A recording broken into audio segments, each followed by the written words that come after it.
Look at this bottle. Quiet label, minimal noise, no screaming heritage claims. Which is strange because American whiskey rarely whispers. It shouts. It flexes age statements, bold fonts, loud tradition, exaggerated masculinity. Everything designed to convince you before you ever taste a drop. But 10th Street American Whisky feels different, almost uncomfortable. Because instead of leaning into the familiar American whiskey playbook, it does something risky. Smoke. Now pause there. Smoke is not a safe move in American whiskey. Sweetness dominates this market. Caramel, vanilla, oak warmth, predictable pleasure loops. Smoke disrupts comfort. Smoke divides opinion. Smoke kills easy approval. Yet this bottle didn't just flirt with smoke, it embraced it. Carefully, deliberately, unapologetically. Which raises the uncomfortable question, why would an American distillery willingly make a product most casual drinkers aren't trained to love? Because smoke demands patience. Because smoke requires curiosity. Because smoke rejects mass market psychology. Unless that was the entire point. 10th Street isn't trying to compete inside the traditional American whiskey battlefield. It's targeting a different drinker entirely. The curious one, the experimenter, the palate explorer bored of predictable flavor patterns. And whether you love or question this bottle, one thing becomes immediately clear. It forces attention, not through noise, but through contrast. Today, we're dissecting exactly why this whiskey exists, how it positions itself, and whether the liquid truly earns its reputation. Because sometimes the most interesting bottles are the ones that ignore the rules. This is Behind the Barrel. 10th Street Distillery was never built to imitate tradition. It was built inside San Diego, a city globally associated with craft innovation rather than whiskey heritage. And that detail matters more than it seems, because geography shapes philosophy. Kentucky preserves legacy, Scotland defends ritual, San Diego experiments. 10th Street emerged from a craft culture obsessed with reinvention, where breweries push boundaries, where consumers chase novelty, where different carries value. Instead of asking, how do we replicate American whiskey expectations? The distillery asked something far more dangerous. How do we disrupt them? Smoke became their signature risk. But not peat-heavy aggression, not overwhelming intensity, controlled smoke, precision smoke, which reveals a fascinating psychological insight. This wasn't rebellion for shock value, it was calculated differentiation. Most American whiskey producers chase familiarity because familiarity sells faster. 10th Street chased memorability because memorability builds identity. They leaned into processes more commonly associated with Scotch production, including smoke-influenced malt techniques, while still operating within an American whiskey framework. That hybrid philosophy immediately positioned them outside category comfort zones. And that's a dangerous place to live. Too unconventional, consumer confusion. Too conventional, market invisibility. 10th Street walks a narrow line, distinctive enough to stand out, balanced enough to remain drinkable. This isn't a distillery protecting history, it's one actively writing its own. And whether you admire or question the direction, it represents a new generation of American whiskey thinking. Less nostalgia, more experimentation. Let's talk about something most drinkers underestimate: proof psychology. Because alcohol strength isn't just chemistry, it's perception engineering.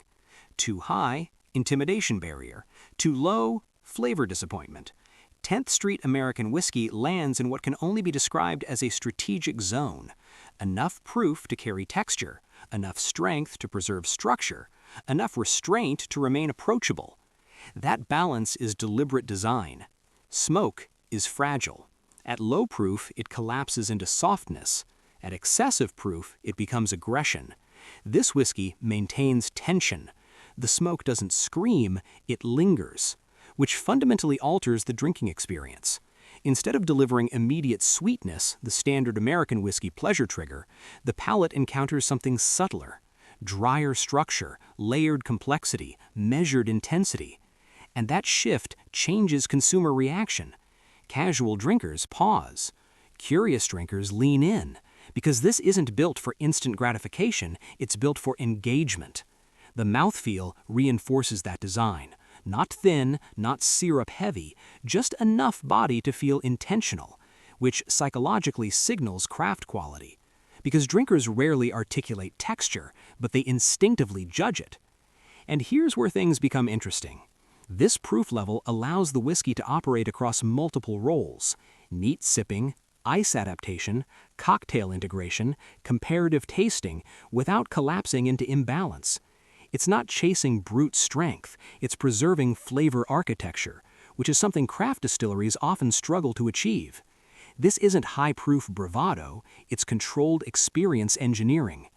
Now, let's enter dangerous territory: pricing psychology, because this is where many craft spirits self-destruct. Consumers tolerate unusual profiles, they reject irrational pricing. 10th Street American Whisky sits in a remarkably intelligent position. Not budget tier, not punishing premium, accessible curiosity zone. And psychologically, that's powerful. Because smoke introduces risk. Risk demands justification. If the price is too high, curiosity collapses. If the price is too low, credibility suffers. This bottle avoids both traps. You're paying for craft distillation, non-standard profile, smoke integration, differentiated experience, without triggering financial resistance, which reframes the purchase decision. Instead of, should I gamble on this? It becomes, why not try this? That subtle shift is everything. Because modern whiskey buyers behave differently. They're more experimental, less category loyal, more experience-driven, and fair pricing fuels exploration. But here's the deeper psychological play: expectation management. Overpriced bottles inflate sensory anticipation.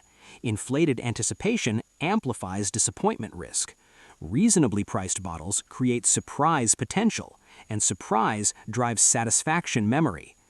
10th Street doesn't weaponize exclusivity, it weaponizes accessibility, which encourages repeat behavior, because the easiest whiskey to revisit is the one that never made you feel financially manipulated. Here's where practical reality replaces theory, because no whiskey exists in isolation. Every bottle has an environment where it thrives. 10th Street American Whisky excels in what I call the transition space. Not a beginner's whiskey, not an extreme enthusiast bottle, a bridge whiskey. For drinkers curious about smoke but hesitant about peat-heavy intensity, this becomes an entry point. It introduces contrast gently, without overwhelming the palate. That alone gives it enormous functional value. But its versatility expands further. Conversation whiskey. This is a bottle that triggers reactions. Wait, this is American? That smoke is subtle. This is different.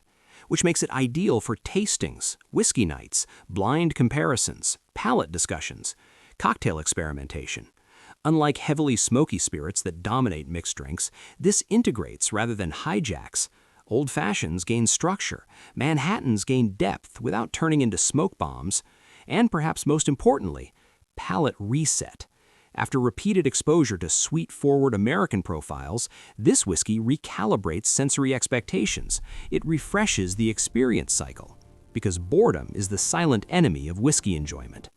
10th Street isn't your comfort bottle, it's your disruption bottle, the one you reach for when predictability becomes fatigue. And whether it becomes a staple or a specialty pour, it succeeds at the hardest challenge in modern whiskey: being memorable without being overwhelming.